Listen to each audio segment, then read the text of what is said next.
embora estivesse muito ansioso por lhes escrever acerca da salvação que compartilhamos, senti que era necessário escrever-lhes, insistindo que batalhassem pela fé, de uma vez por todas confiada aos santos. Pois certos homens, cuja condenação já estava sentenciada há muito tempo, se infiltraram dissimuladamente no meio de vocês. Estes homens ímpios transformam a graça de nosso Deus em libertinagem e negam a Jesus Cristo, nosso único soberano e Senhor. Embora vocês já tenham conhecimento de tudo isso, quero lhes lembrar que o Senhor libertou um povo do Egito para posteriormente destruir os que não creram.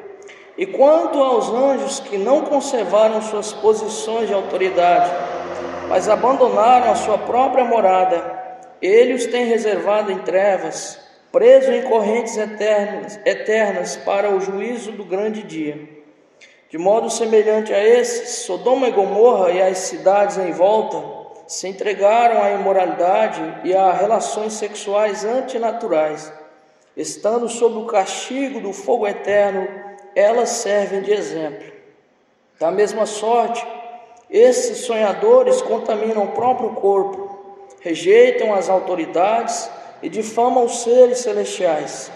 Contudo, nem mesmo o arcanjo Miguel, quando disputando o corpo de Moisés, ousou fazer acusação injuriosa contra Satanás, mas disse: "O Senhor te repreenda." Todavia, esses tais difamam tudo que não entendem, e as coisas que entendem por instinto, como animais irracionais, nessas mesmas coisas se corrompem.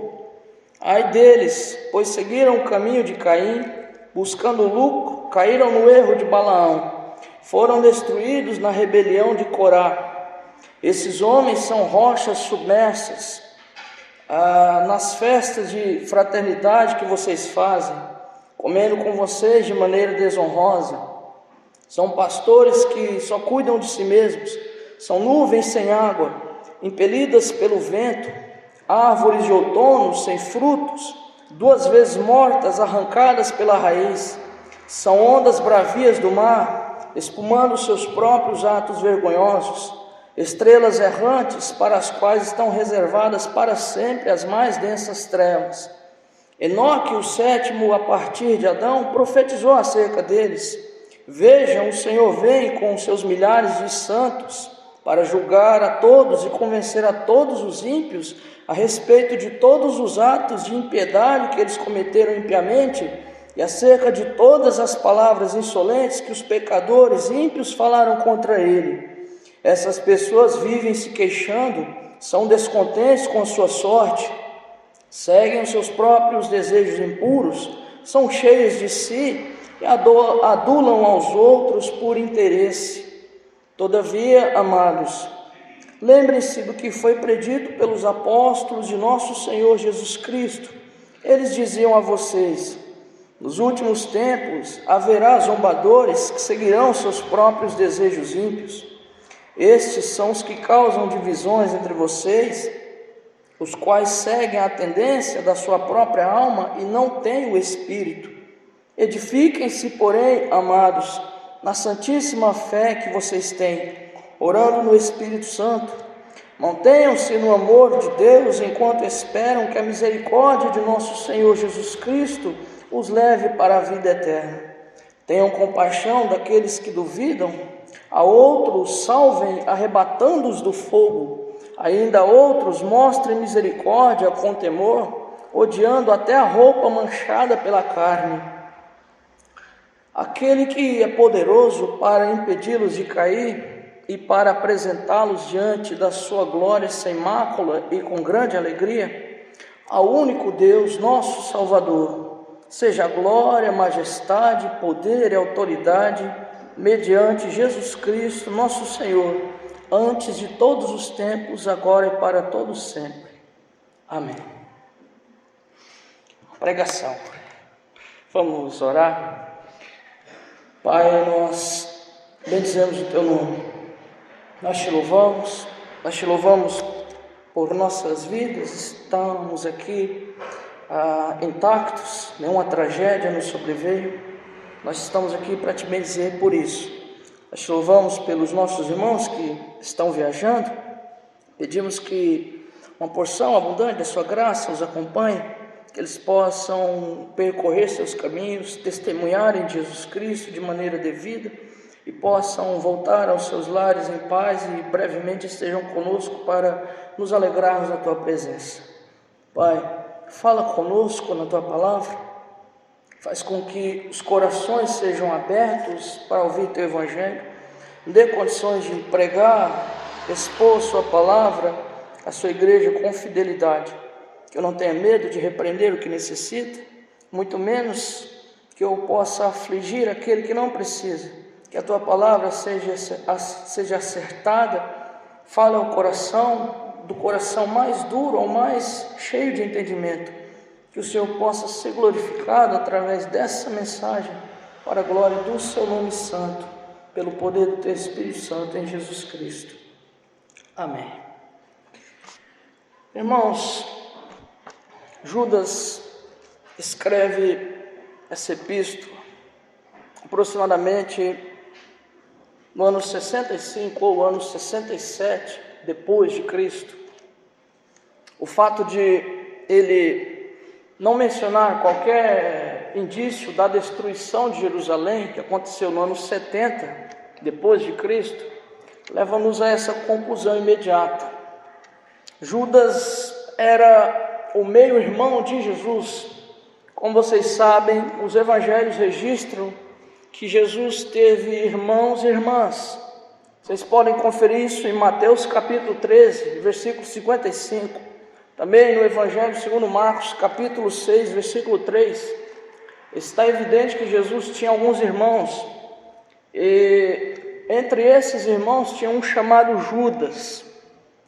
Esse Judas aí, que no versículo 1 do texto que nós lemos, se identifica como Judas, irmão de Tiago.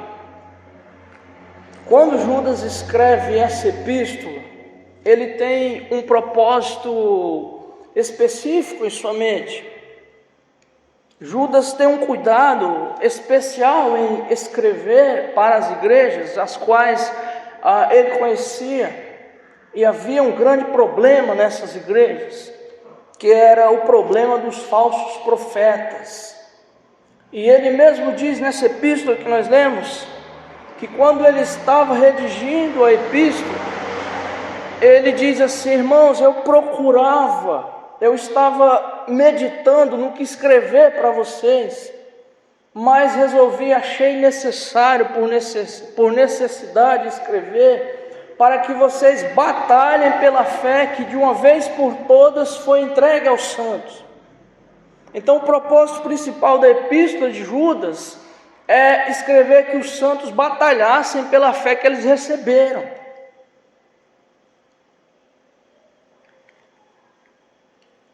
E por que ele escreve que eles deveriam batalhar por essa fé? Porque já nos dias de Judas, várias igrejas, elas já haviam sido contaminadas com a introdução, com a infiltração de falsos profetas. O texto que nós lemos, ele diz assim que já muitos falsos mestres se introduziram no meio de vocês. E a batalha pela fé que Judas tem em mente é que eles pudessem se resguardar desses falsos mestres. Eles já haviam se introduzido dentro das igrejas. Quais falsos mestres possivelmente Judas descreve aqui nessa epístola?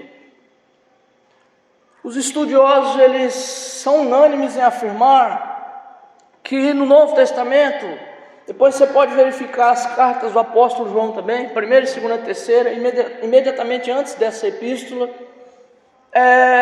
o gnosticismo, que era uma heresia de uma mistura de filosofia grega com o cristianismo primitivo, foi uma heresia que fez muito mal para a igreja nesses dias. E o gnosticismo que Judas escreveu contra aqui era um tipo de gnosticismo em fase de desenvolvimento. Quando nós vamos ler no século III alguns escritos, nós vamos ter, por exemplo, contra as heresias de um pai apostólico chamado Irineu. Ele escreveu contra vários gnósticos. Gnosticismo vem da palavra gnose, quer dizer conhecimento. Era uma filosofia grega misturada com o cristianismo. Porém, esse gnosticismo que tanto o apóstolo João quanto aqui o apóstolo Judas e também o apóstolo Pedro na segunda epístola escrevem contra, era um gnosticismo em fase de desenvolvimento. Como que funcionava esse tipo de heresia? Os gnósticos, eles tinham uma espécie de dualismo 2. Eles acreditavam que o espírito era puro e a matéria era maligna. Então, muitos dos gnósticos, eles tendiam a seguir 2 caminhos.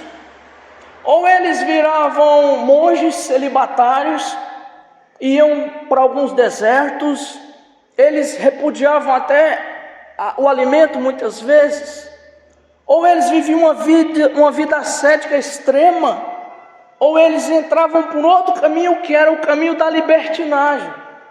Como eles desprezavam a matéria como algo intrinsecamente mal, eles tendiam ou a ser ascetas demais, ou a ser libertinos.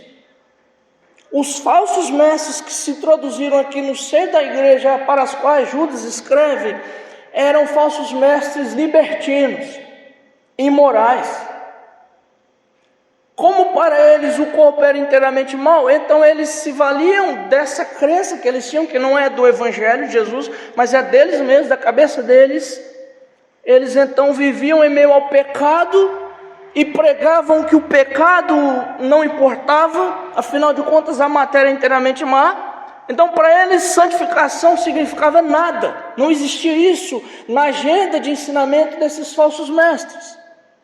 Então eram falsos mestres imorais que Judas diz assim, que eles se introduziam no meio das igrejas, o que eles ensinavam produzia imoralidade, eles viviam, eram péssimos exemplos, eram homens imorais, eles eram tão imorais que nas festas de banquete, a festa do amor que os cristãos primitivos realizavam, eram esses mesmos que se introduziam e eles eram manchas nessas festas. Imaginem vocês, as refeições dos santos, um comes e bebes que a igreja fazia, esses falsos mestres eram uma mancha, tão ruins e perversos que eles eram. Esse tipo de falso mestre foi que se introduziu no seio do cristianismo primitivo, para quem Judas escreve. Eu quero seguir o exemplo de Judas e ver como ele escreve para nós lidarmos com falsos profetas. Então meu propósito vai ser esse. Nós vamos assim, a semelhança do apóstolo Judas, porque como que Judas lida com falso profeta? Ele primeiramente identifica eles e denuncia os falsos mestres e seus ensinamentos e suas consequências ruins. Depois ele mostra que sobre eles está reservado um juízo terrível. E por último ele mostra como que a igreja deve viver, sabendo da realidade difícil que é identificar a existência de falsos profetas. Então, dito isso, como é que nós lidamos com falso profeta? É uma realidade tanto nos dias do Novo Testamento como nos nossos dias. A menos que você queira viver um conto de fadas cristão e negar a existência de falsos profetas, se você vier para a realidade, nós devemos admitir. Nós estamos cercados de falsos profetas hoje. É uma triste realidade. Então, como que nós lidamos com o falso profeta? Segundo o autor bíblico, primeiramente, nós precisamos identificar os falsos profetas e denunciar suas heresias. Judas os identifica. Ele mostra e quando ele mostra essas características, é óbvio que os cristãos primitivos, que não tinham tanta informação como eu e você temos, eles iriam identificar esses falsos profetas e ficar alarmados. Judas primeiramente identifica eles, mostra quais eram seus ensinos e como esses ensinos eram ruins para a igreja. Quais eram esses ensinos? Primeiramente, Judas os chama de falsificadores da palavra de Deus. Esses falsos mestres, eles são identificados por Judas como falsificadores da palavra de Deus. Notem aí no versículo de número 4. Notem que Judas diz assim: esses falsos mestres transformam a graça de nosso Deus. Aqui eu estou usando a Nova Versão Internacional, porque a minha versão corrigida é um pouco uma linguagem mais arcaica. Tem uma linguagem difícil aqui, então fica difícil a pregação. Mas na NVI que eu estou usando aqui, que vocês usam, Judas chama eles diz que eles transformam a graça de nosso Deus em libertinagem e negam a Jesus Cristo, nosso único e soberano Senhor. De que maneira eles transformavam a graça de Deus? Paulo, quando prega aos romanos, muitos judeus ímpios tentavam acusar Paulo de pregar uma graça barata. Os judeus dos dias de Paulo, na carta aos romanos, diziam assim: que é isso então? Se onde abundou o pecado, superabundou a graça, então pecaremos então para que a graça abunde. E Paulo responde: de maneira nenhuma. Isso era uma perversão que os judeus tentavam imputar ao evangelho do apóstolo Paulo. E esses falsos mestres gnósticos, da mesma forma daqueles judeus ímpios de Roma, fazem a mesma coisa. Eles ensinavam os cristãos que eles poderiam pecar à vontade. Podem pecar, está tudo bem, era o que eles diziam. A matéria é má, que importância tem? Não é má. Até os apóstolos ensinaram que a nossa natureza é inclinada ao mal. Quem sabe eles usavam até o apóstolo Paulo. A carne milita contra as coisas do Espírito. Então eles se entregavam à natureza pecaminosa que todos nós temos, e eles pecavam. E eles pecavam e ensinavam a congregação a viver no pecado. Eles falsificavam a palavra de Deus. Eram pervertores da graça. Ensinavam um falso evangelho que não tirava os irmãos do pecado, mas que ao contrário, levava eles a pecarem mais. Judas os chama de pervertores, homens perversos que pegavam o evangelho e apresentavam um falso evangelho, que produzia uma espécie de libertinagem. Esses homens, eles eram tão ímpios, e as consequências do ensino deles eram tão ruins, que Judas os compara a Sodoma e Gomorra. Ele disse: irmãos, cuidado com esses homens, cuidado com eles. Eu vou lembrar vocês do que Deus fez com Sodoma e Gomorra. E esses da mesma forma, eles estão ensinando esse tipo de moralidade. Mas eu quero deixar ciente vocês que há um juízo sobre esse tipo de ensinamento. Eles ensinavam errado e eles viviam errado. Eles eram ensinadores ruins e eles eram homens que pecavam abertamente. Eram manchas. Eles eram um péssimo testemunho. Eram depravados. Eram ímpios. Quando se prega um evangelho que conduz, que é perverso, a consequência é a imoralidade. Um evangelho falsificado gera consequência, falta de santidade de vida. A primeira consequência imediata de um evangelho diluído, corrompido, é falta de compromisso na vida. E como eu disse para você, fazendo um paralelo com o que Judas escreve, nós podemos identificar vários paralelos hoje em nossos dias, de homens que pregam um evangelho falsificado e que conduz as igrejas à libertinagem. Eu vou citar 2 exemplos aqui.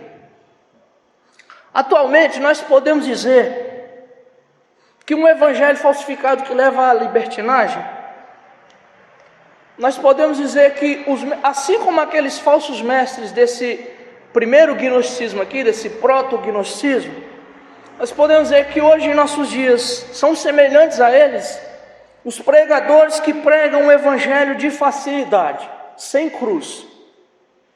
A mesma coisa.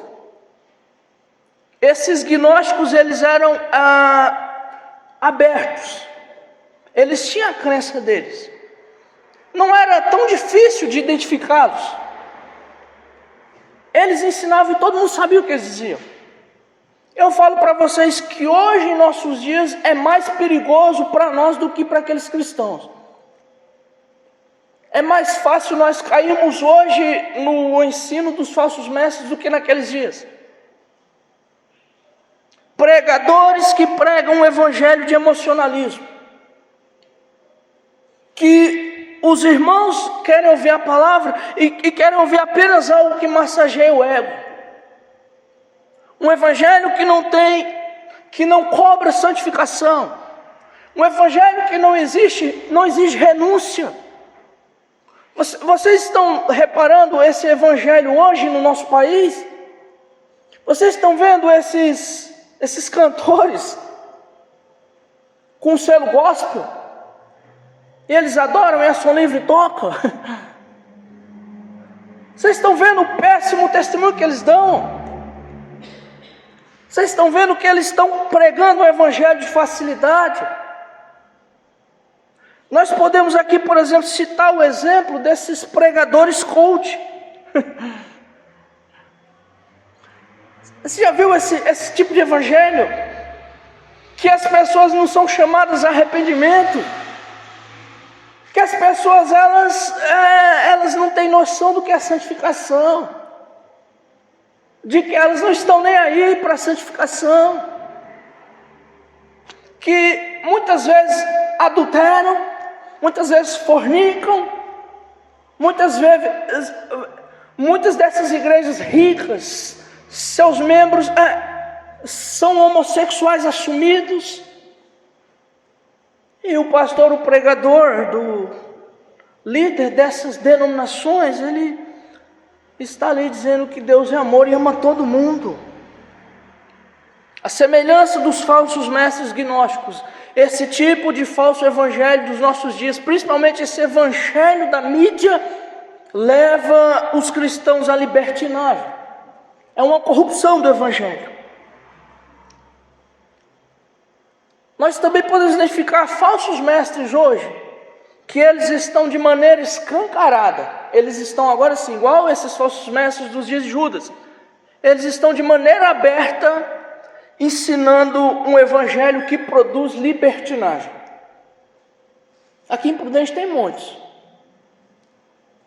E na internet eu vou só citar um exemplo aqui para vocês verem como que nós estamos, como que muitas igrejas abandonaram o evangelho pleno de Jesus e estão vivendo um evangelho que conduz à libertinagem. Vou citar alguns dados para vocês aqui, ó. Desde 2011, tem 11 anos já.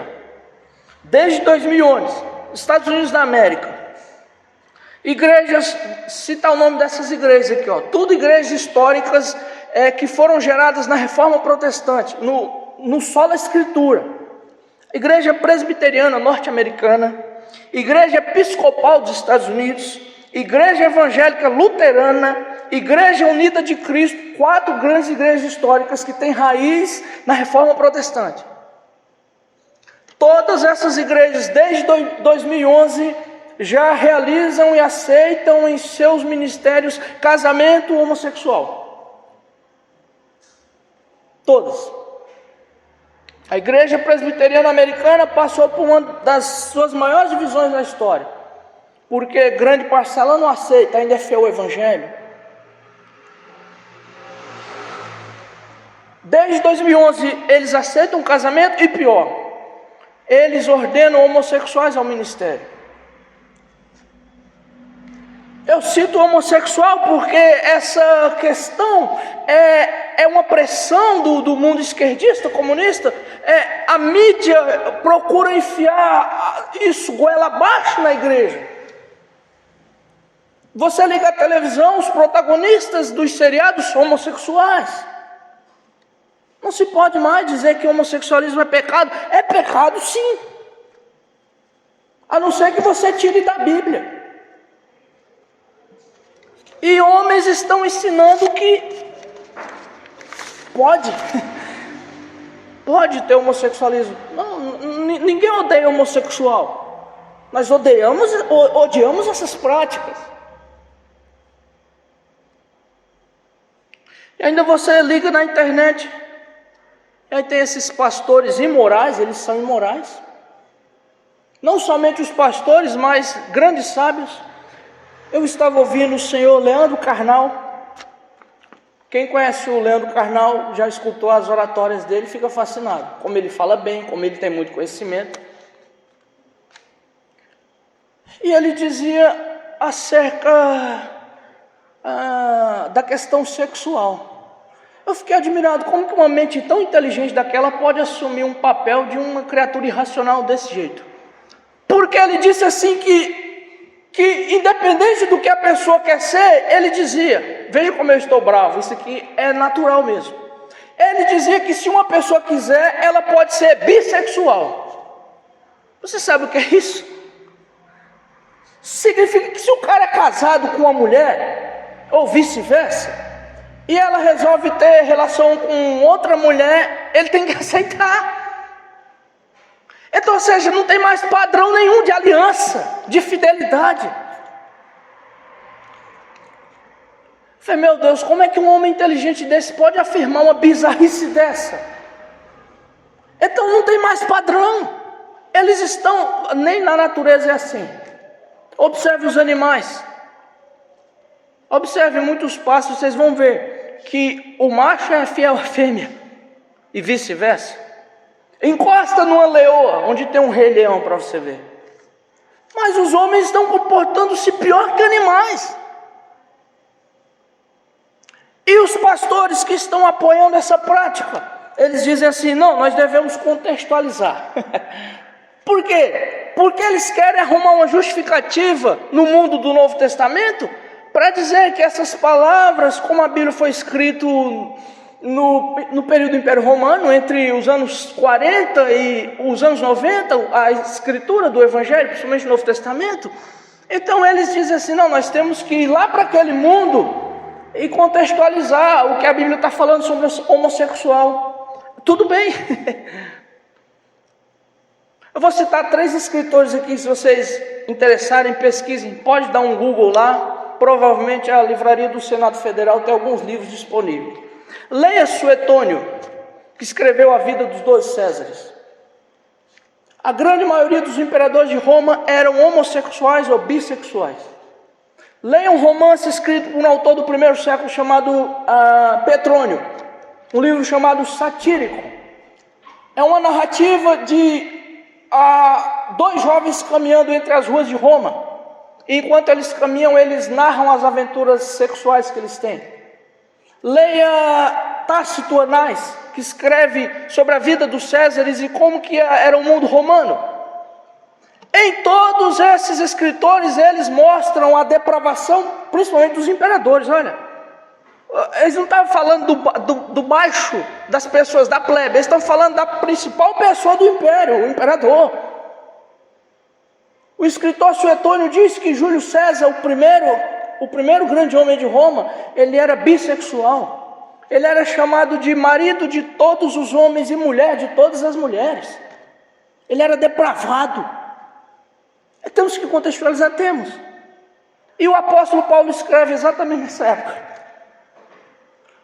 Paulo escreve contra essa prática imunda. E ele diz em Romanos capítulo 1 que eles agem no contrário à natureza. Eles estão desrespeitando aquilo para o qual eles foram criados. O homem foi criado para se relacionar com a mulher e a mulher com o homem. Fora disso é perversão, é traição da sua natureza. Não existe essa coisa de transexual. Ideologia de gênero é uma abominação, é uma mentira. E as escolas já estão ensinando. Já querem que uma criança com menos de 18 anos tenha a liberdade de fazer cirurgia eles chamam troca de sexo. Nunca existe troca de sexo. Não existe. Não existe a fabricação de um novo sexo. Tão abomináveis que eles não estão agindo. E tem pastores aprovando isso. Só você assistir um guru evangélico aí, Caio Fábio. Caio Fábio já está dizendo que o homossexualismo não é pecado.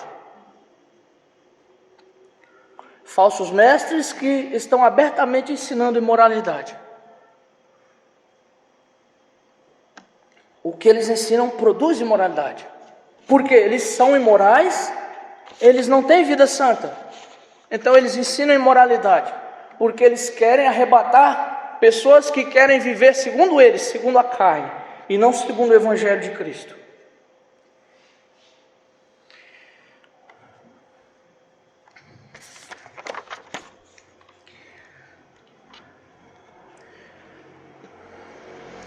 Judas diz também que esses falsos mestres, eles desrespeitam autoridades.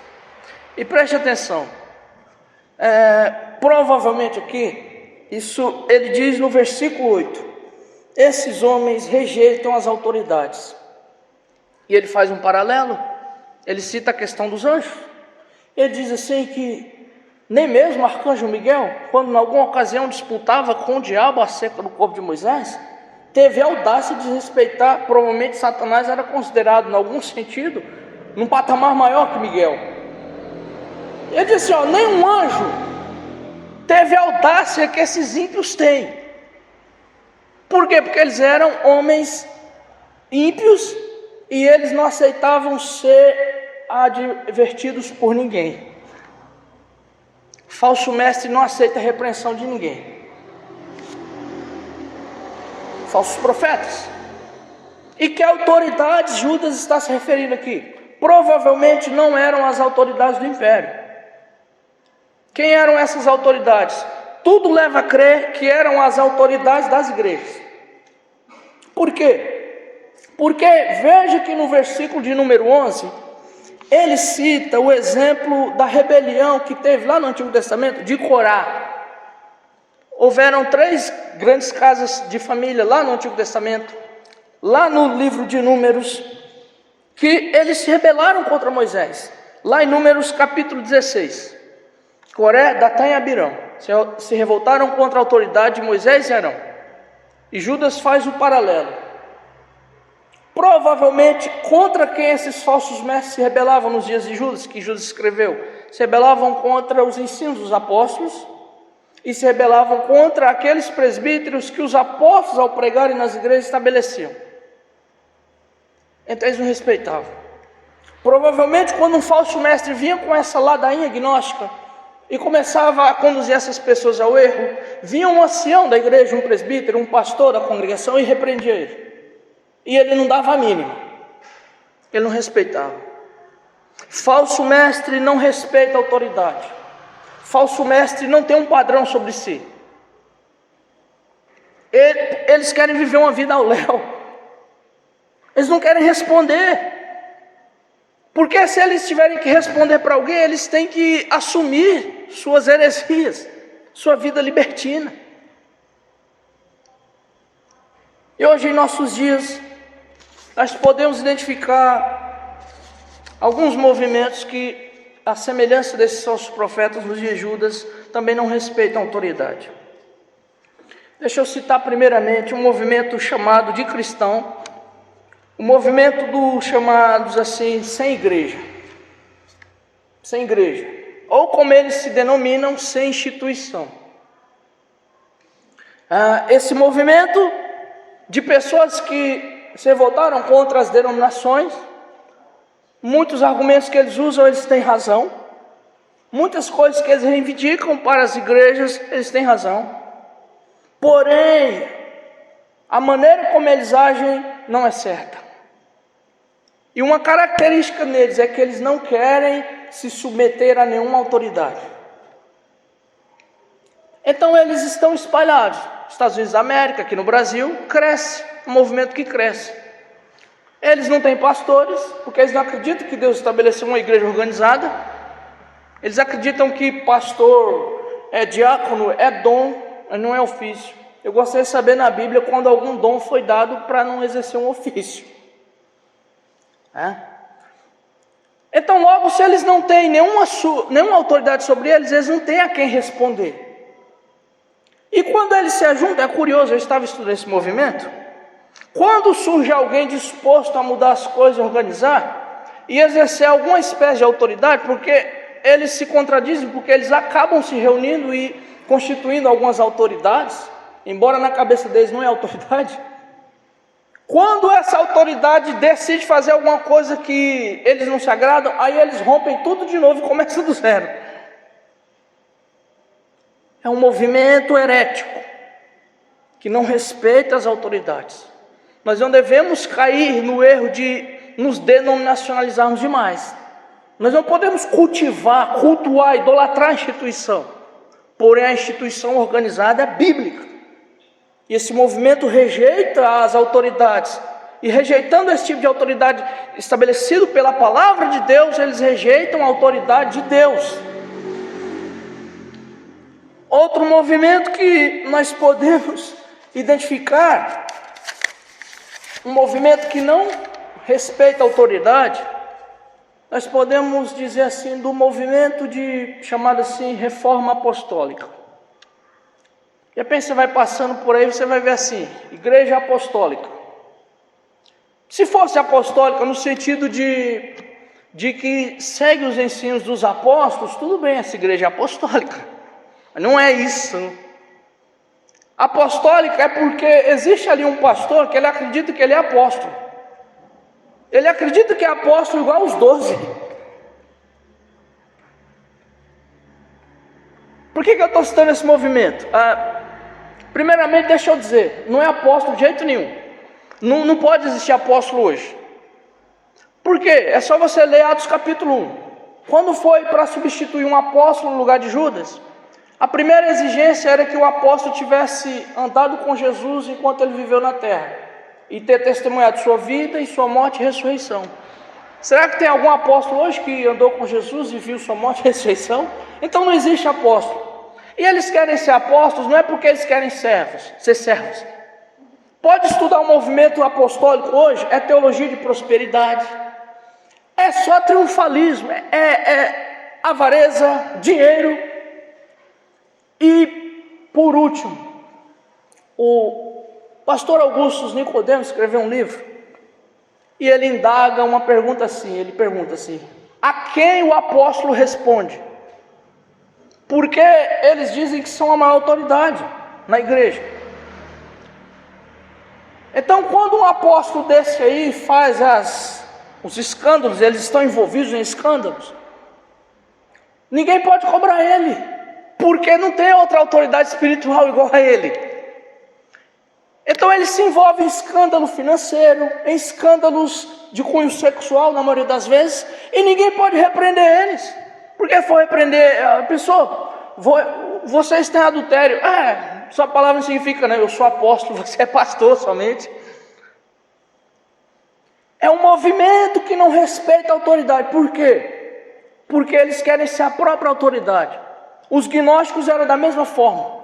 Eles se denominavam mestres, e quando um ancião da igreja ia os repreender pelos seus pecados de libertinagem, de heresia, eles não respeitavam autoridade nenhuma.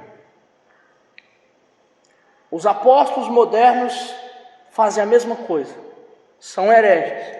Muito cuidado quando você vê placas de igreja assim, igreja apostólica, muito cuidado, porque no fundo a teologia de prosperidade é batalha espiritual, estão envoltos em heresias. Muito cuidado.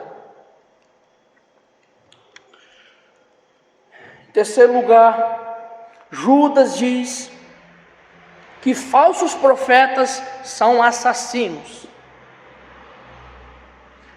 Veja aí no versículo 11. Judas diz que eles seguiram o caminho de Caim. Quem é Caim na Bíblia?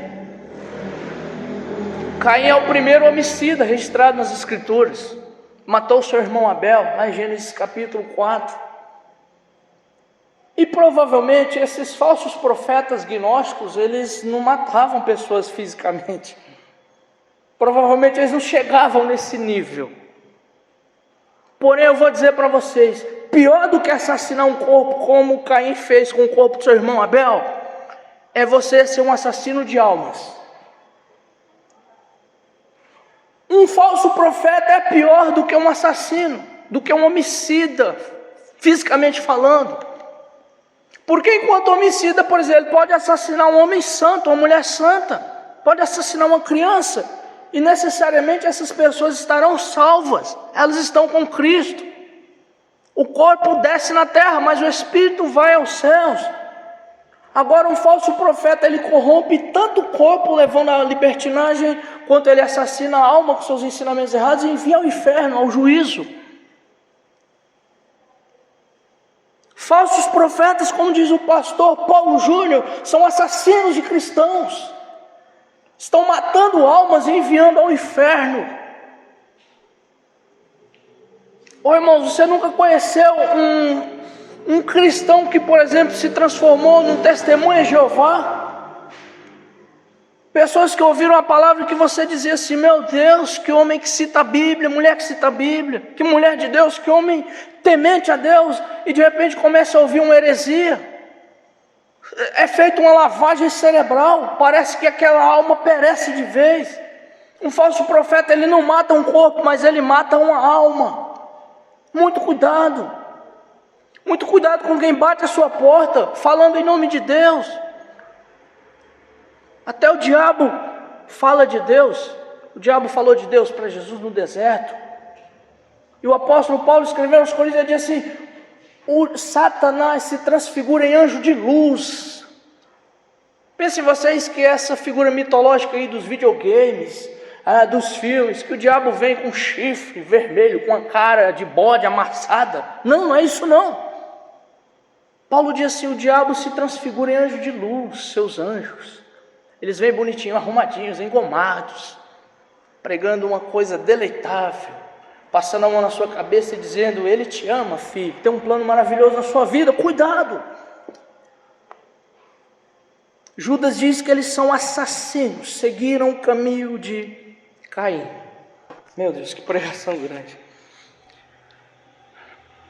Em quarto lugar, Judas diz que eles são homens avarentos.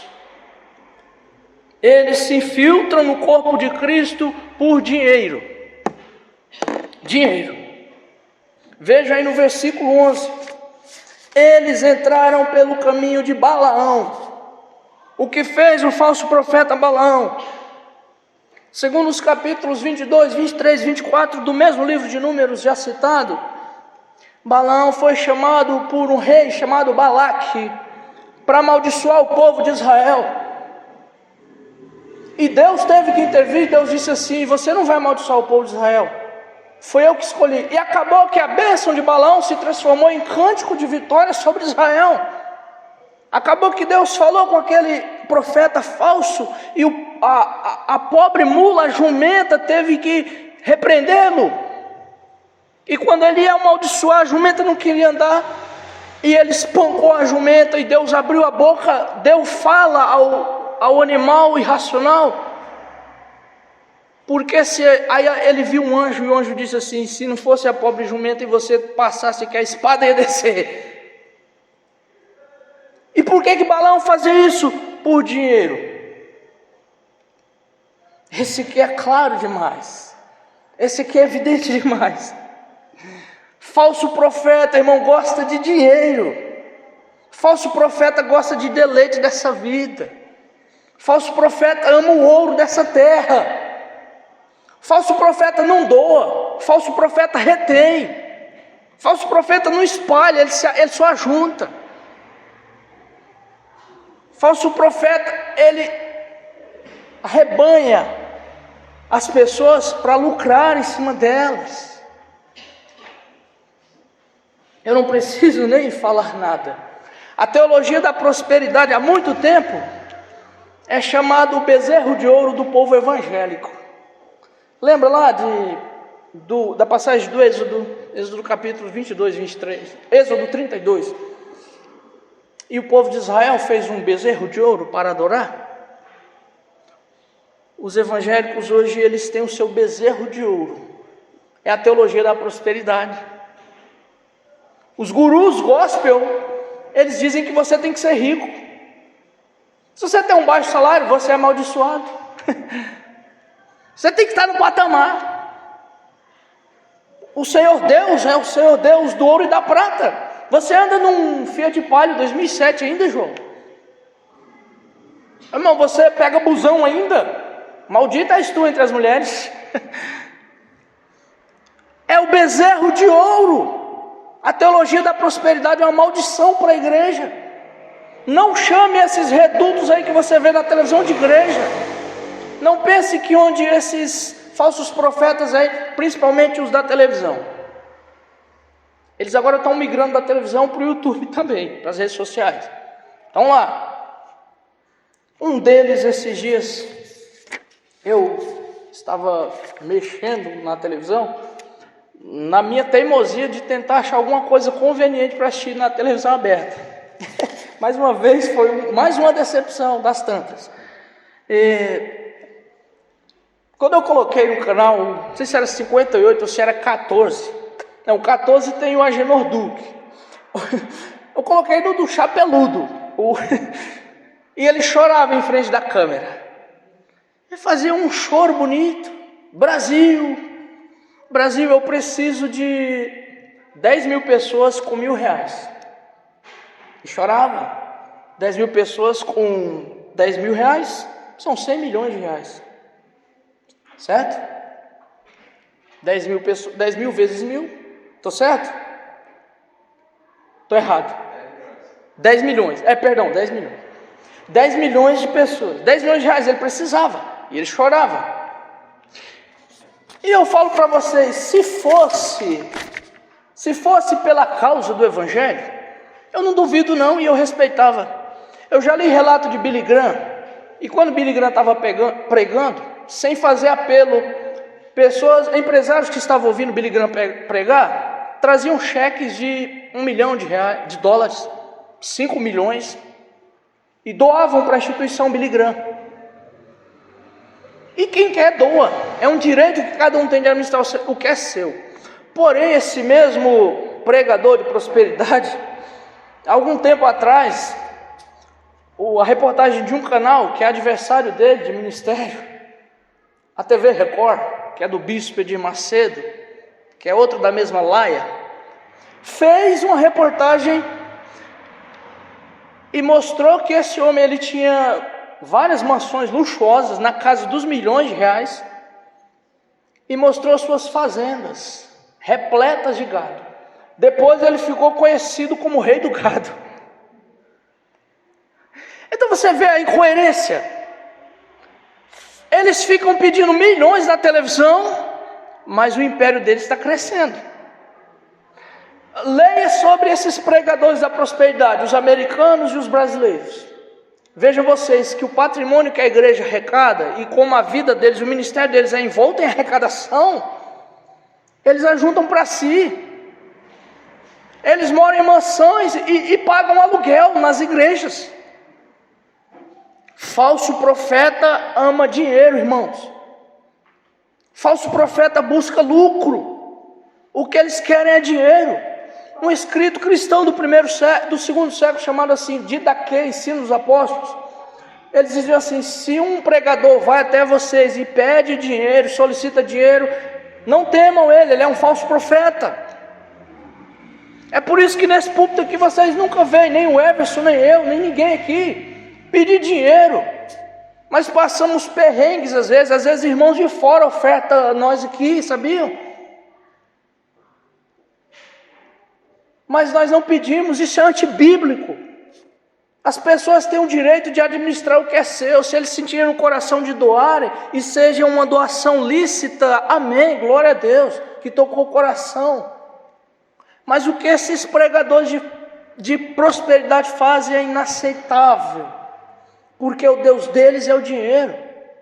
Eles já não têm mais a Cristo como Senhor, o Senhor deles é o dinheiro. O que tem no coração deles não é a leitura da palavra, não é o desejo de amar a Deus e ao próximo, é o contrário, é acumular. O que brilha no olho deles é o ouro desse mundo. Eles não querem a Jerusalém celestial, eles querem uma Jerusalém terrena. Falsos profetas são de Judas assim, eles amaram o prêmio de Balaão. Esses pregadores de prosperidade, eles amam o lucro.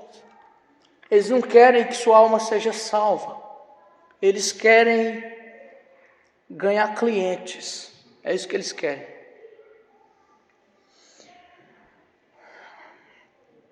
Então nós precisamos identificar os falsos profetas. A primeira coisa que Judas faz é identificá-los. Muito bem. Depois que identifica e denuncia os falsos profetas, como é que se protege de falso profeta? Como é que nós nos resguardamos deles? E vocês vão me tolerar um pouco mais, pois o meu tempo avança. Eu peço que vocês me suportem um pouco mais de tempo. Como é que nós lidamos com o falso profeta? Tem de monte aí fora, muito cuidado. Eu quero que vocês nessa pregação, vocês entendam a se proteger desse tipo de falso profeta. Porque vocês estão aqui só no domingo e depois. Nós não podemos deixar vocês à mercê desses lobos. Primeiramente, para lidar com o falso profeta, Judas alerta a igreja de que o juízo está reservado para eles. Lembra que eu já adiantei? Judas diz assim que eles, à semelhança de Sodoma e Gomorra, que foram entregues ao fogo eterno, e a semelhança de anjos caídos, que foram reservados em cadeias para o castigo eterno. Judas diz: assim é a sina desses falsos mestres que estão no meio de vocês. Por isso, irmãos, não se impressionem. Não se impressionem.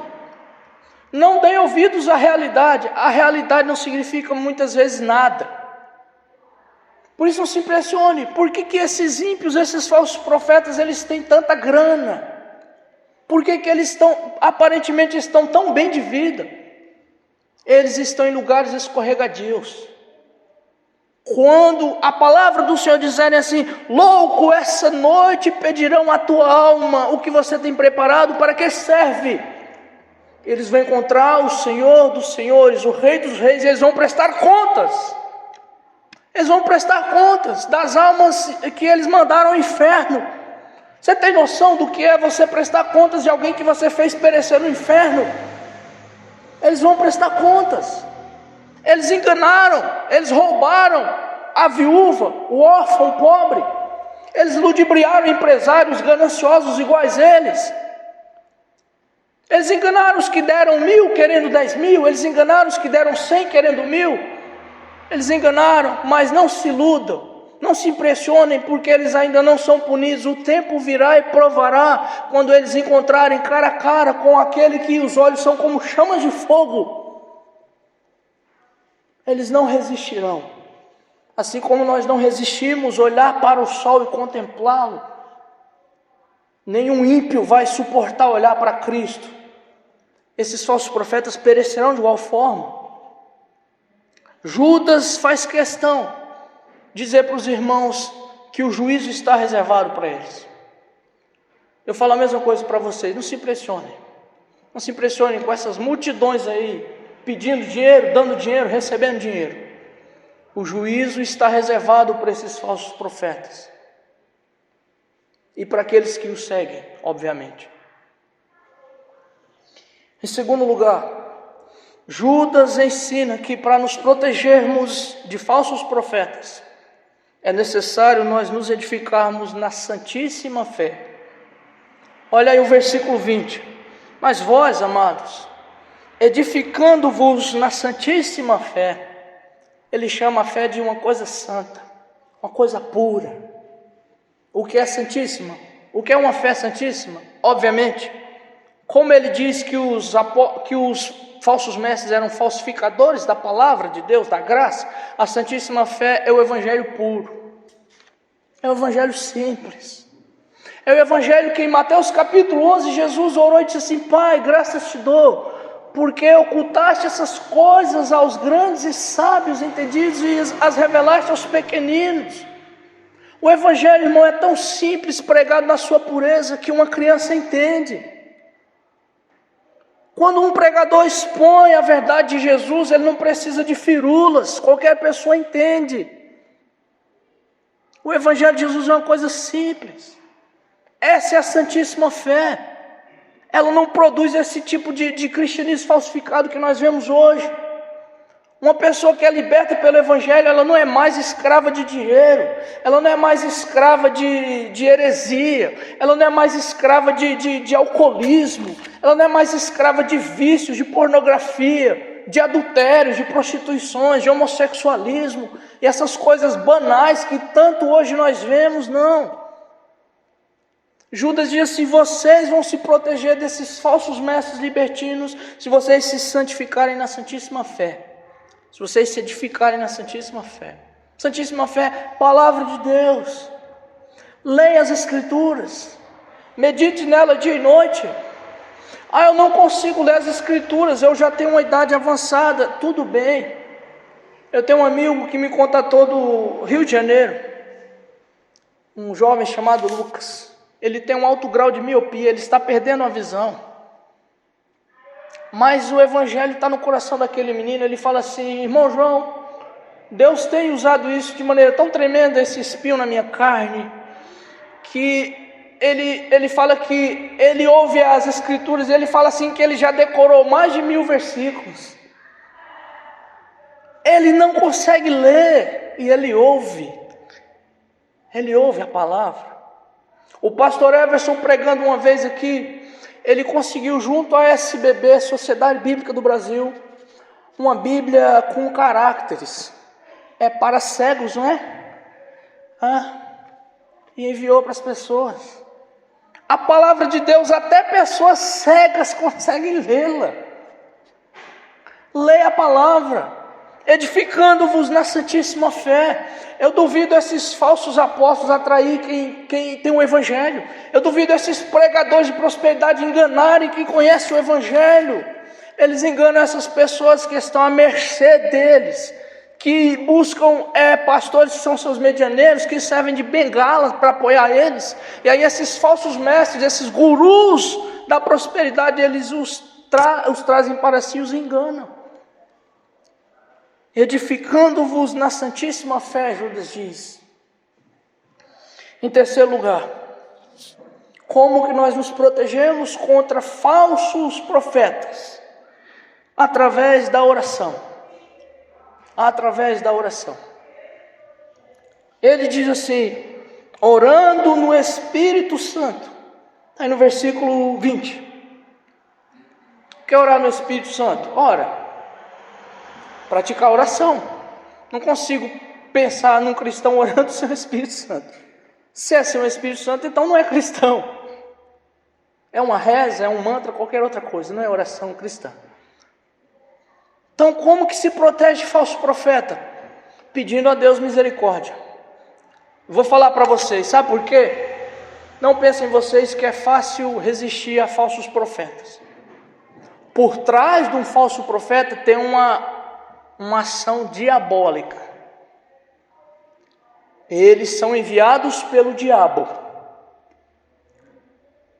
E eu falo para vocês, o apóstolo Pedro diz assim: vigiem, o diabo entra em vosso derredor como um leão buscando alguém para tragar. Vida de oração nos edifica espiritualmente. Nós precisamos orar para vencer esses falsos profetas, não é fácil. O apóstolo Paulo diz assim que doutrinas de demônios estão por trás dos ensinos deles. O falso profeta está pregando, mas é um demônio que o inspira. Essas heresias malditas aí, elas são lavradas nas reuniões demoníacas. É o diabo que inspira esses homens corruptos de entendimento. Por isso Judas diz assim: vocês vão vencer orando. É necessário orar, irmãos. É necessário. Não basta ter só conhecimento do Evangelho. Não basta ter doutorado em filosofia, história da igreja, patrística, teologia sistemática, bíblica, teológica. Não! É necessário uma vida de oração. É necessário. Cultivem uma vida de oração. É necessário. Em quarto lugar, Judas diz que para nos protegermos de falsos profetas, é necessário nos manter no amor de Deus. No amor de Deus. Versículo 21. Ele diz que os irmãos é para se manterem no amor de Deus. O que é isso? Penso eu que uma das melhores formas de entender isso é meditando nas promessas de Deus. Por quê? Preste atenção. Quando você está fragilizado, por exemplo, você é uma presa fácil. É fácil enganar. Algum tempo atrás, um homem que chorava pela cura do seu neto, ele confessou para mim que ele faria qualquer coisa para que o neto dele sarasse.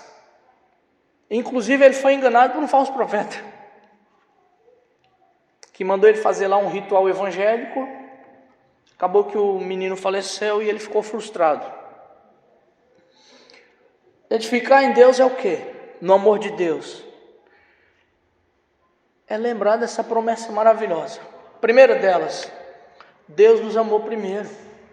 Você quer motivo maior para ficar firme do que entender que Deus amou você? De que Deus escolheu você?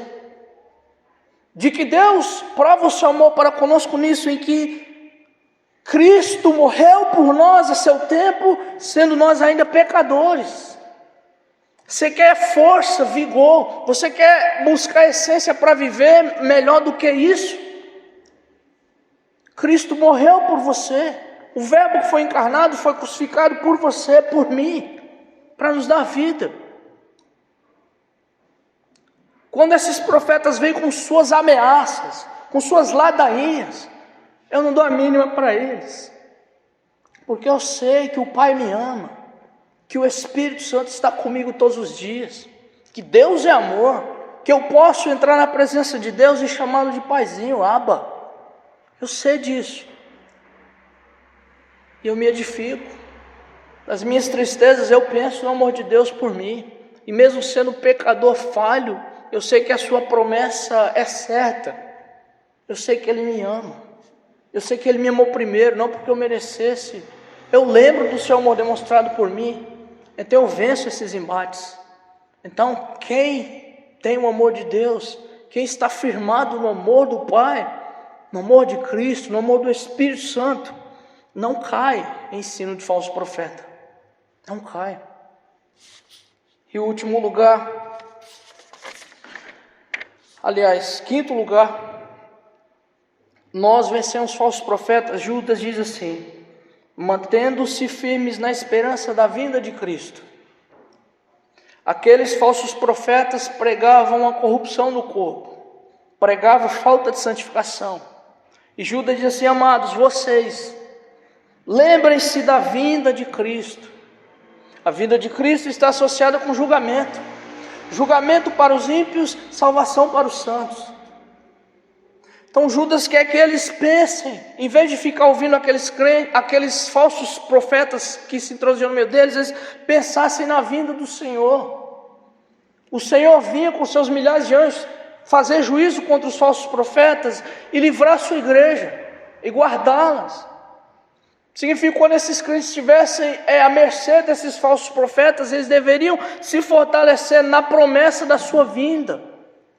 Quando nós estivermos questionando por que esses ímpios, esses falsos profetas prosperam, por que não vem logo o juízo sobre eles, nós devemos pensar que o Senhor vai vir e vai fazer justiça aos seus escolhidos.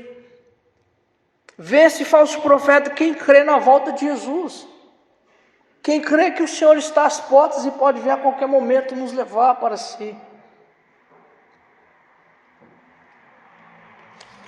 E agora sim, último lugar, como nós nos protegemos de falsos profetas? nós devemos buscar proteger os que estão na fé e nós devemos buscar salvar aqueles que já caíram em seus falsos ensinos. Por isso que ele fala aí nos versículos 22 e 23. Tenham compaixão dos que duvidam. Quem eram os que duvidavam? Eram os irmãos das igrejas que tinham certas dúvidas quanto ao que esse povo ensinava. Notem, eles são muito inferiores a nós no quesito de ter informação. Eles não tinham a Bíblia como eu e você temos. Então esses irmãos simples, eles vinham dizer assim, para o presbítero, o apóstolo Pedro, que esteve com Jesus, ensinou isso. Será que é certo agir assim? Por que as coisas acontecem assim? Então, Judas diz assim, cuida desses pequeninos. É o irmão que se batiza, ele precisa de instrução. É meu dever como pastor dessa igreja alertar vocês contra esses falsos ensinos. É nosso dever. Para amanhã vocês não caírem numa heresia dessa e eu não levar sobre minha cabeça o fardo de vocês. Então esses pequeninos é necessário a igreja que sabe proteger eles. Proteja.